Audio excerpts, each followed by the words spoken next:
The wind cut sharp through the pines, scraping against the jagged peaks like a blade on bone.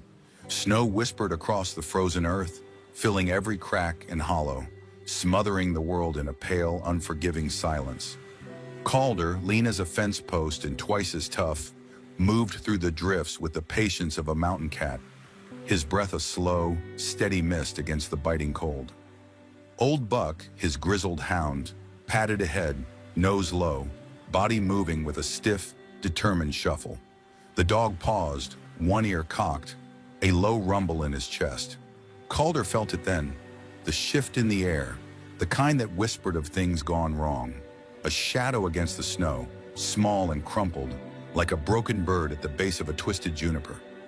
He stepped closer, the crunch of ice beneath his boots the only sound in the endless white. She lay curled in the drift, her skirt stiff with frost, hair dark as midnight, and a thin, ghostly veil tangled in the branches above her. For a moment, she seemed more ghost than flesh, a remnant of some lost story, forgotten by time and buried by the storm.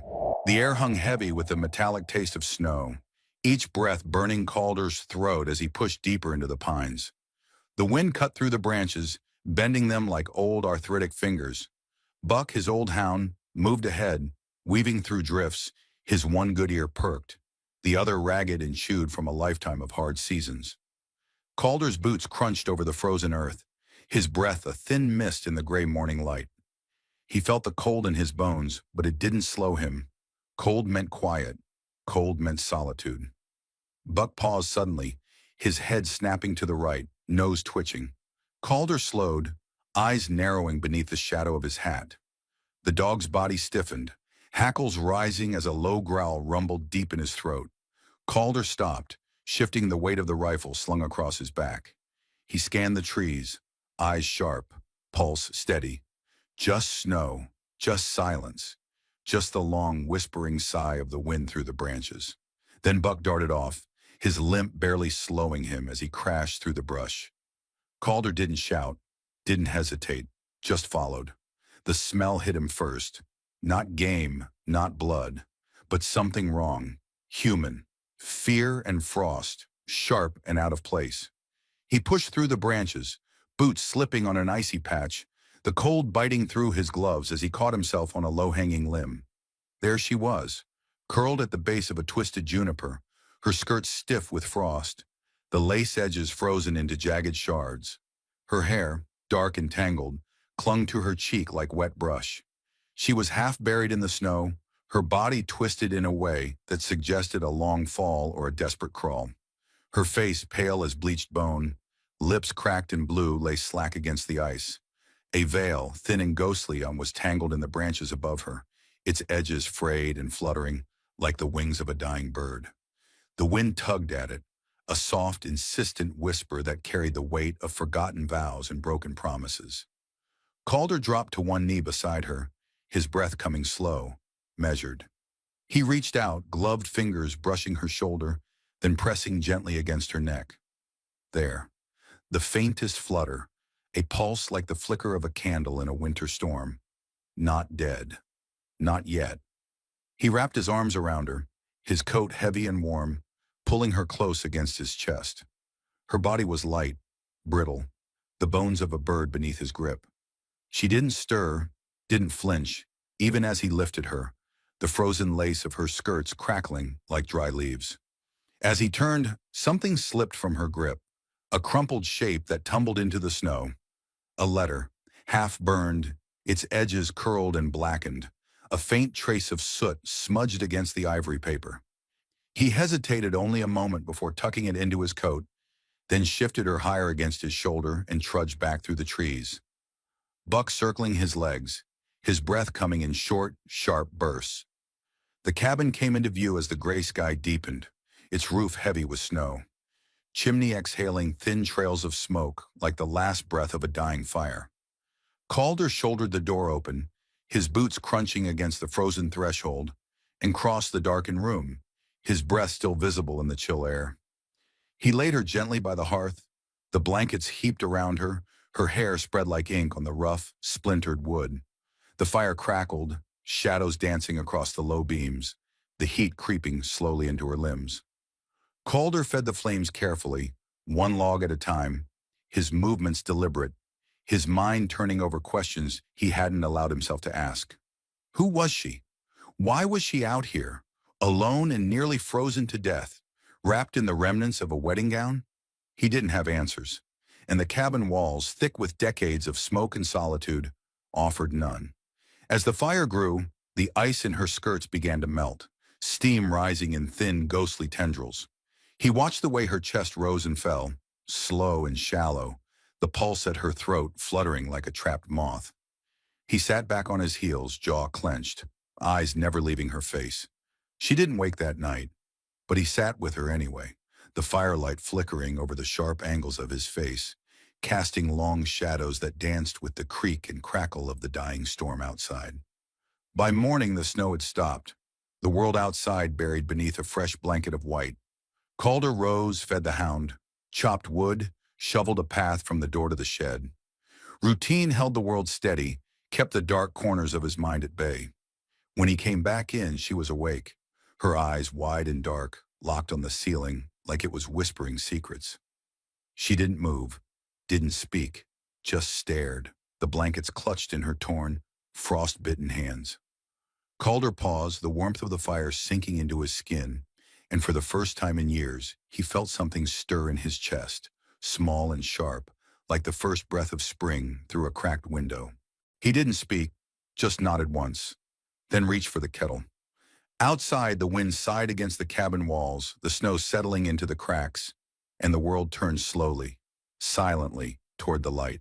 The cabin creaked in the early morning chill, the old logs settling as the fire cracked and popped, casting warm, flickering shadows across the rough-hewn walls. Calder moved quietly, his boots barely whispering against the plank floor as he added another log to the fire. He straightened, watching the flames climb, then turned his attention to the figure bundled beneath a pile of quilts near the hearth. Marble hadn't stirred. Her face is still pale, her lips still cracked, was turned toward the flickering light. Eyes closed, brow furrowed, like she was caught in a dream she couldn't escape. The melted frost had left dark patches on the blankets, the faint, bitter scent of cold and damp still clinging to her. Buck lay beside her, head resting on his paws, eyes half open, watching her with the same quiet intensity as his master. Calder poured a thin stream of steaming water into the kettle, the hiss filling the small cabin, the rising steam catching the light like smoke on the morning air. He knelt beside her, his shadow falling across her face, and reached for the bowl of broth he'd set on the stone hearth the night before. He dipped a spoon, lifted it to his lips, testing the warmth, then held it close to her mouth. "Here," he said, his voice a low rumble, rough from disuse. "Drink." Her eyes fluttered, a faint fragile motion, her lashes dark against her cheeks. She didn't move, didn't open her mouth. He tried again, the spoon clinking softly against her teeth, and this time, she parted her lips, just enough for the warm liquid to slide past. She swallowed, the muscles in her throat tightening, her face twisting into a grimace as the warmth hit her stomach. Calder sat back on his heels, watched the color creep slowly into her cheeks, the life returning in small, hesitant pulses. He repeated the motion, another spoonful, then another, each time her eyes flickering open a bit longer, her breath coming a bit deeper. By the third mouthful, her eyes were open, dark and unfocused, staring up at the ceiling, her fingers twitching against the rough wool of the quilt. She blinked slowly, her gaze drifting, catching on the shadows above her before sliding sideways, meeting his eyes for the first time. For a long moment, neither of them moved. The air hung thick with the scent of smoke and thawing fabric, the slow, steady crackle of the fire filling the silence between them. "You're safe," Calder said finally, his voice rougher than he intended. He cleared his throat, shifted his weight. "Warm, too." Her eyes narrowed, just a fraction, the faintest furrow of her brow, as if she were trying to understand the words, the shape of his voice, the fact of her own survival. She closed her eyes again, a shiver running through her, her shoulders hunching deeper into the blankets. Calder set the bowl down, reached for the kettle, poured another measure of hot water into the battered tin cup on the mantel. He held it in his hands, feeling the warmth seep into his palms, the heat a sharp, biting contrast to the cold that still clung to the edges of the room. She made a sound then, soft and broken, a dry rasp that barely reached his ears. He leaned closer, his head tilted, his hand hovering just above her shoulder. "What? What happened?" she whispered, the words thin, fragile, like ice cracking beneath the weight of a boot. Calder hesitated, the warmth of the cup seeping through his gloves, the steam rising in slow, spiraling threads. He opened his mouth, closed it again, his mind turning over the question, the words he might use, the truth he might offer. "Found you in the snow," he said finally, his voice low, almost apologetic. "Out by the old juniper. You were near gone." She didn't respond, her gaze drifting to the fire, the shadows flickering over her hollowed cheeks, her chapped lips, the thin, jagged line of her collarbone beneath the worn lace of her dress. Her hands, still twisted in the blankets, trembled, her fingers white against the dark wool. Calder leaned back, his eyes never leaving her face, the line of her jaw, the curve of her brow, the dark tangle of her hair. He felt the questions rising, pressing against the back of his throat, but he swallowed them, held them tight, let the silence stretch between them. He turned away, his boots heavy against the floor as he crossed to the door, cracked it open, let the cold wind rush in, filling his lungs, clearing his mind. The world outside was bright, the snow blinding, the sky a hard, brittle blue. He took a deep breath, let it out slowly, his eyes drifting over the tree line, the dark silhouettes of the pines against the gray morning light. Behind him the fire crackled, the wood popping, the warmth pushing back the cold, one slow inch at a time. "Rest," he said, his voice carrying over his shoulder, rough but not unkind. "You'll need your strength." He stepped outside, let the door creak shut behind him, the wind biting at his skin, the cold cutting through the layers of wool and leather like a knife. He paused on the threshold, his breath a thin mist in the air, and glanced back at the cabin, at the thin line of smoke rising from the chimney, the faint shadow of her form beneath the blankets by the fire. Then he turned, his boots crunching through the fresh snow, his eyes sharp, his mind turning over the pieces of a puzzle he hadn't meant to find, a story that had stumbled into his life like a ghost in a white dress, half frozen and silent. Her name still a mystery, her past a question he hadn't thought to ask. The storm had passed, but the cold remained, sinking deep into the timbers of the cabin, clinging to the cracks between the planks like a stubborn ghost. Calder kept the fire going, feeding it slow, steady logs, his mind turning over the silent questions that hung in the air between him and the woman he had pulled from the snow. She hadn't spoken again, not since those first whispered words, her voice thin as smoke. But her eyes had opened, dark and wary, tracking his movements around the cabin, her fingers slowly finding strength as the days crept by. He'd caught her once, sitting up against the pile of quilts, her head bowed, her hands trembling as she clutched the wool around her shoulders, her breath coming in shallow, broken gasps. She hadn't noticed him at first, the shadows from the fire masking his shape in the corner. But when her head had snapped up, eyes wide, fingers clutching the blankets like a lifeline, he had stepped back, given her the space to breathe, to find herself again in the flickering light. The letter he had found beside her, the half-burned scrap of paper, still sat on the mantel, its edges curled and blackened, the ink smudged and faded. He hadn't opened it, hadn't tried to piece together the fragments of words, the half-formed sentences that hinted at a life he hadn't meant to stumble into. It felt like a trespass, a breach of some unspoken pact, the kind of silent agreement that men like him live by. Take what you need, leave what you find, ask no questions. But the letter sat there, a silent weight in the room, its presence a reminder of the thin line between life and death, the choice he had made when he had pulled her from the snow, when he had wrapped his coat around her frozen limbs and carried her into the warmth of his solitary world. The snow had begun to melt, thin streams of water running down the cabin's walls, dripping from the eaves, the slow, steady drip, a soft, maddening tick in the silence.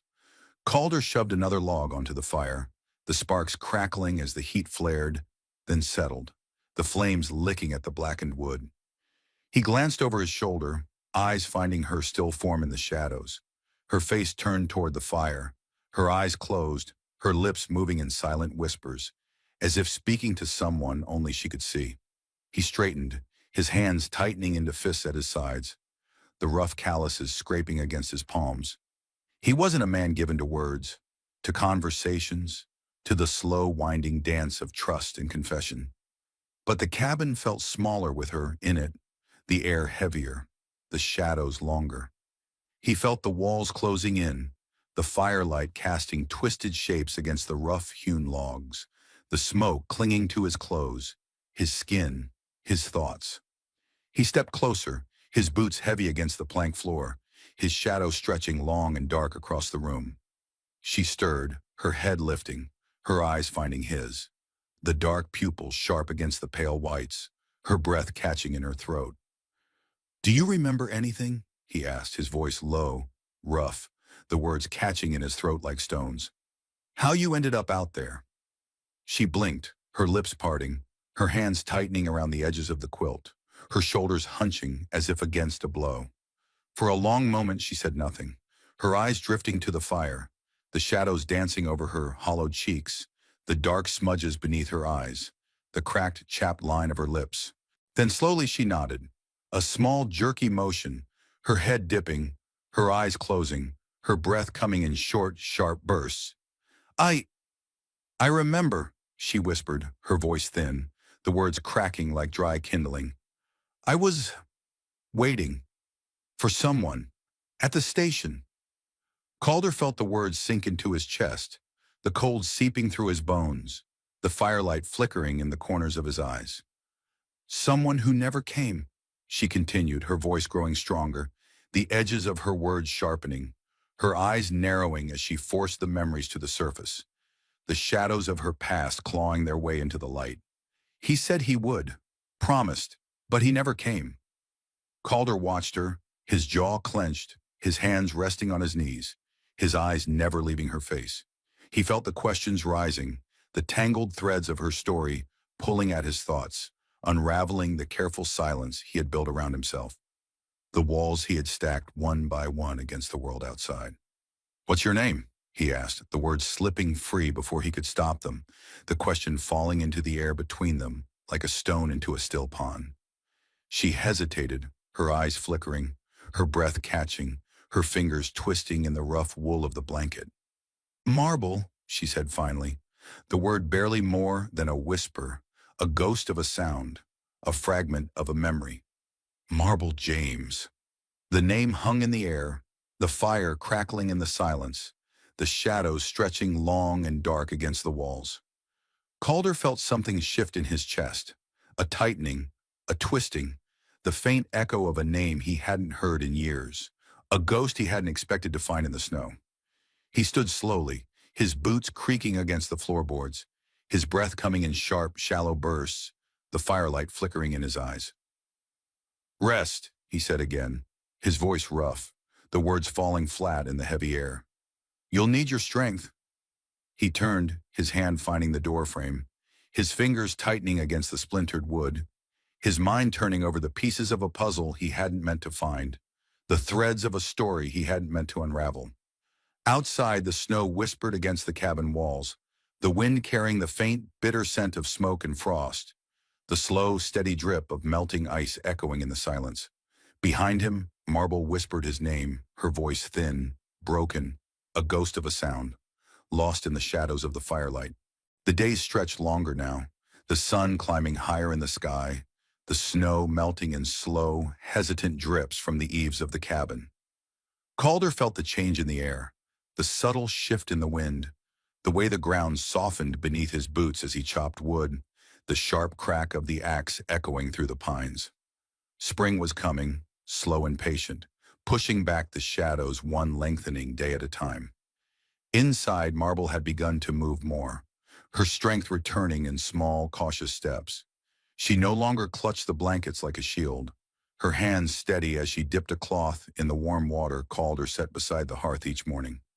Her hair, once tangled and stiff with frost, now hung loose over her shoulders, dark and thick.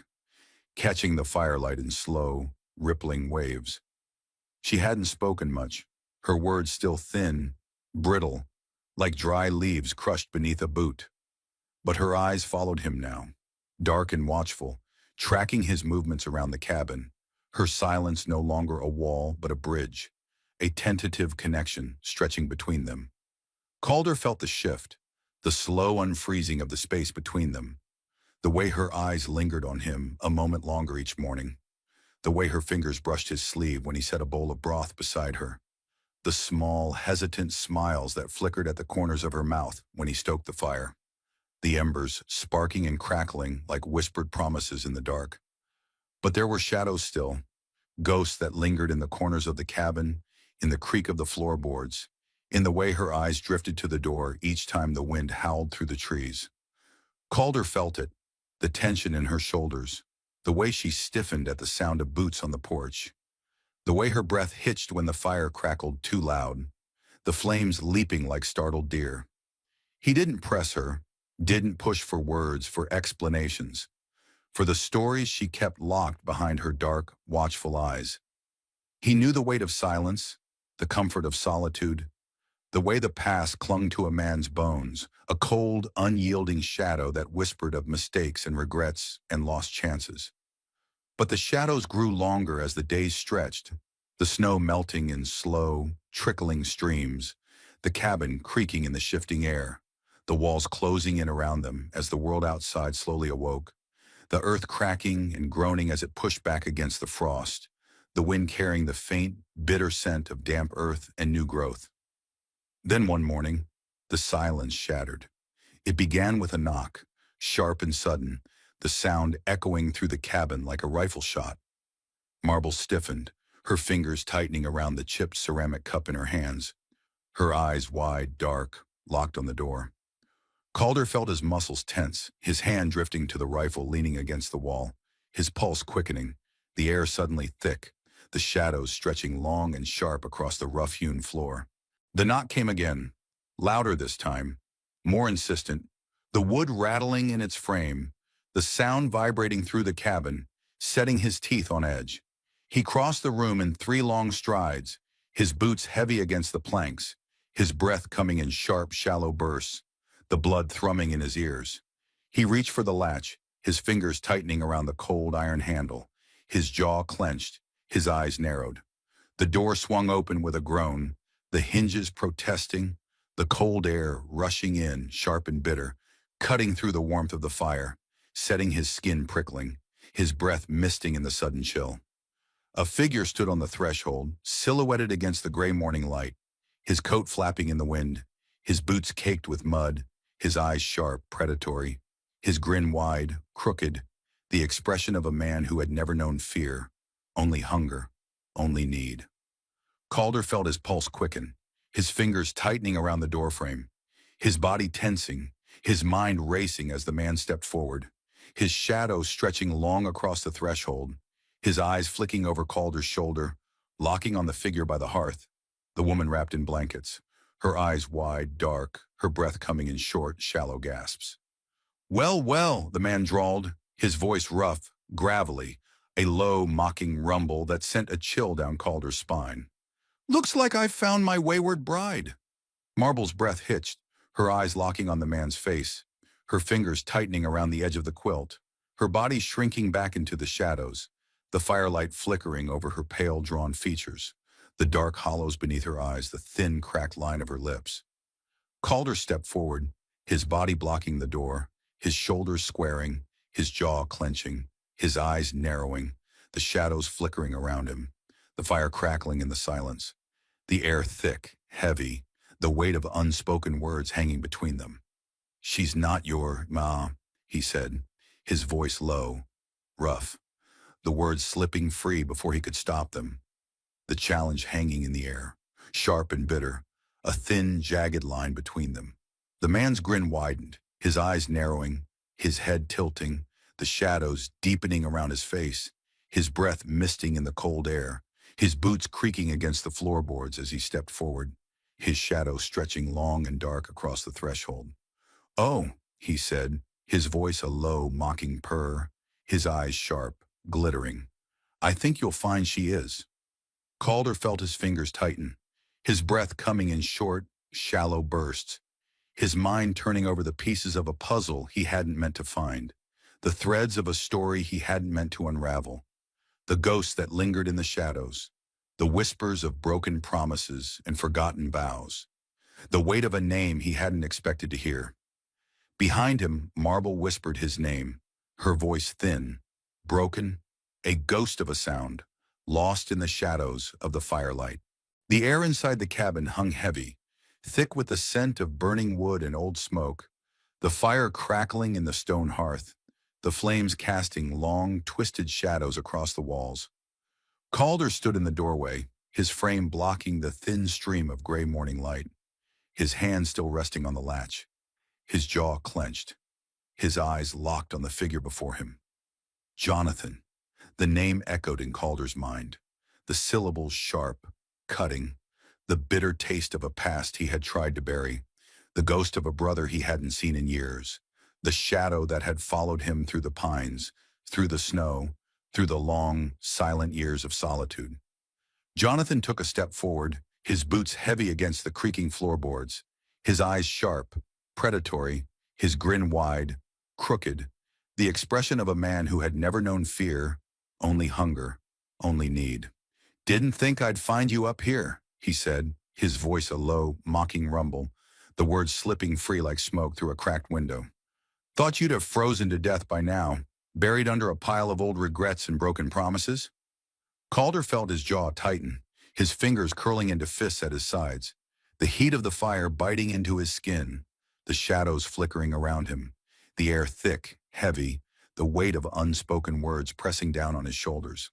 "I could say the same for you," he said finally, his voice low, rough, the words slipping free before he could stop them, the challenge hanging in the air, sharp and bitter, a thin, jagged line between them. Jonathan chuckled, his head tilting, his eyes narrowing, his breath misting in the cold air, his coat flapping against his legs like the wings of a dying bird. "Always the quiet one," he said, his voice a low, mocking purr, his eyes sharp, glittering.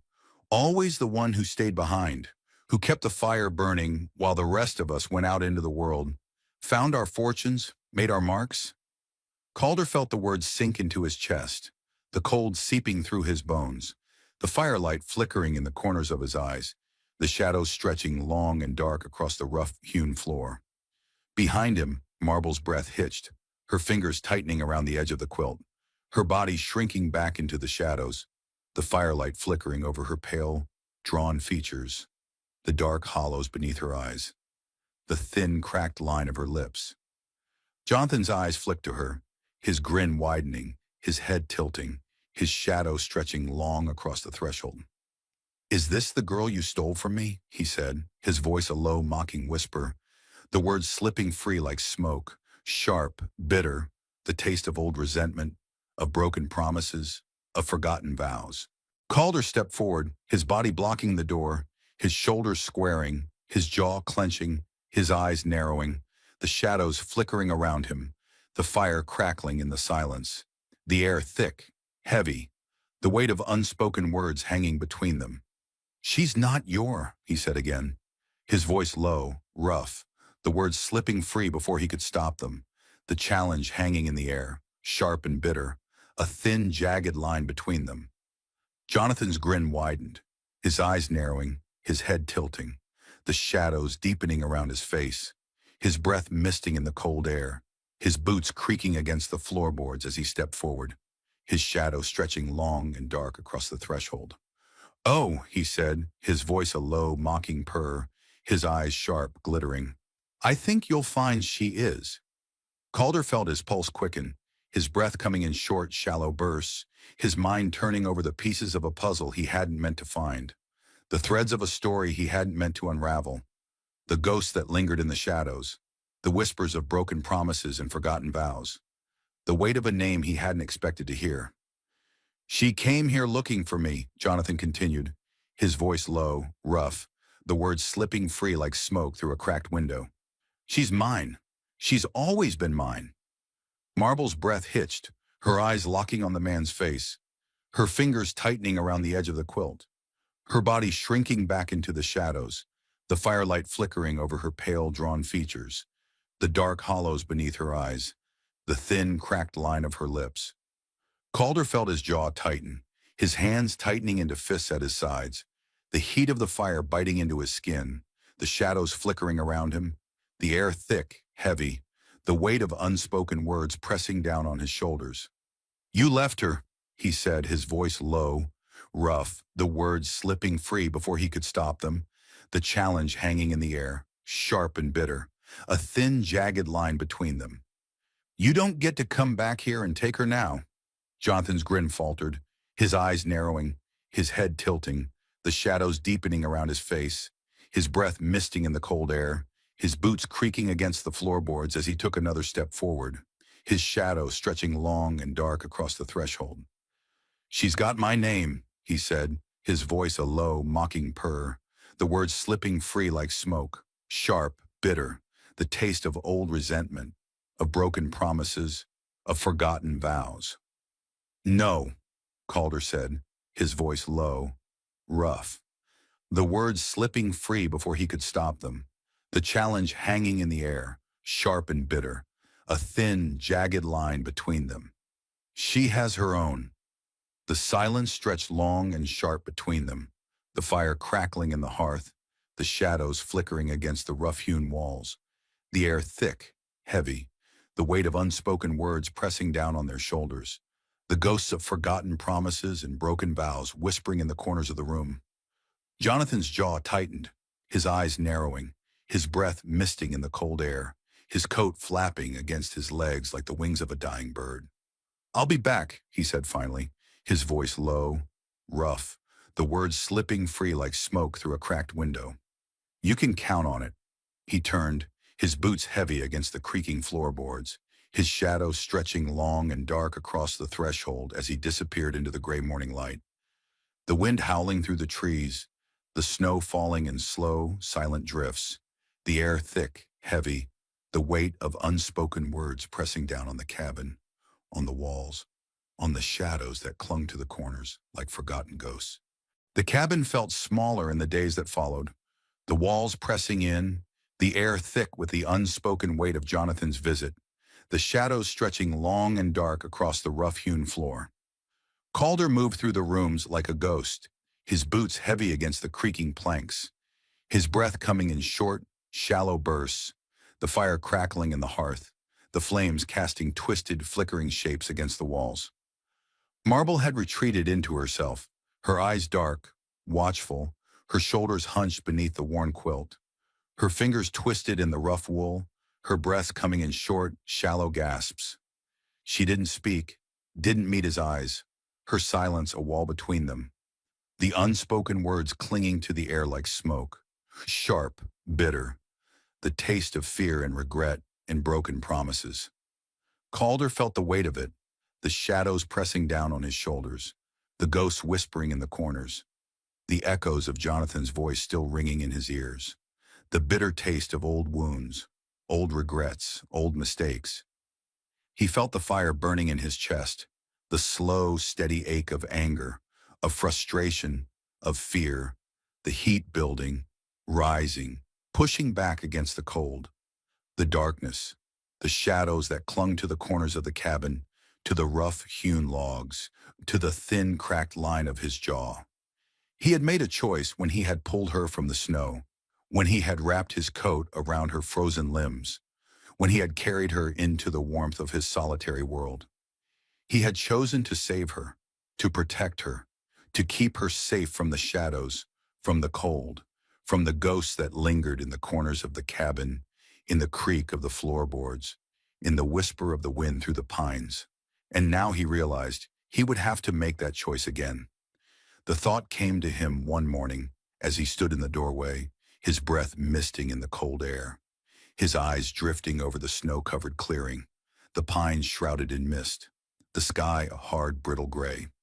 He felt the weight of the rifle slung across his back, the cold bite of the wind against his skin, the rough, familiar grip of the axe handle in his calloused hands. He took a deep breath, felt the cold fill his lungs, sharp, biting, the air cutting through the fog in his mind, clearing his thoughts, sharpening his focus. He turned, his boots crunching through the fresh snow, his eyes sharp, his jaw set, the fire burning in his chest, the heat pushing back the shadows, the ghosts, the whispers that clung to the corners of the cabin. Inside, Marble sat by the fire, her shoulders hunched, her head bowed, her hands twisted in the quilt, her breath coming in short, shallow gasps, her eyes locked on the flames, the shadows dancing across her pale, drawn features, the dark hollows beneath her eyes, the thin, cracked line of her lips.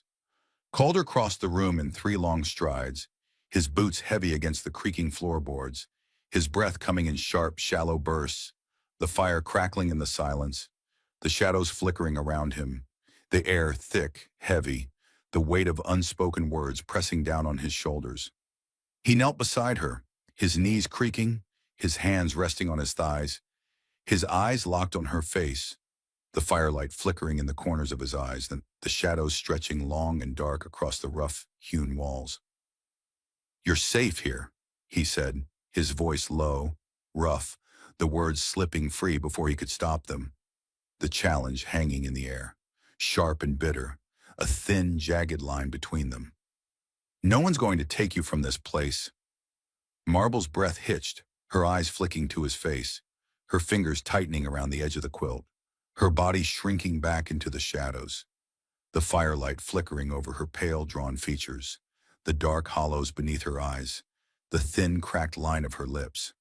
"I won't let him take you," Calder continued, his voice low, rough, the words slipping free like smoke, sharp, bitter, the taste of old resentment, of broken promises, of forgotten vows. "I promise you that."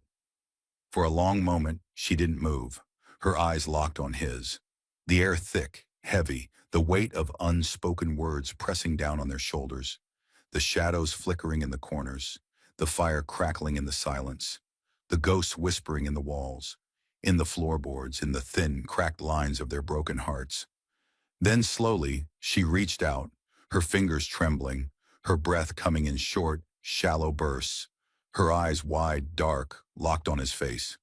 She touched his hand, her fingers cold, stiff, the skin rough, chapped, the touch of a ghost, a shadow, a whisper in the dark. "Thank you," she whispered, her voice thin, broken, a ghost of a sound, lost in the shadows of the firelight. Calder felt his chest tighten, his breath catching, his heart thudding in his chest, the fire burning in his veins, the heat pushing back the shadows, the ghosts, the whispers that clung to the corners of the cabin. "You're not alone anymore," he said, his voice low, rough, the words slipping free like smoke, sharp, bitter, the taste of old resentment, of broken promises, of forgotten vows. "I promise you that." The fire crackled, the shadows stretched long and dark across the rough-hewn walls, the air thick, heavy, the weight of unspoken words pressing down on their shoulders, the ghosts whispering in the corners, the echoes of forgotten promises, of broken vows, of lost chances.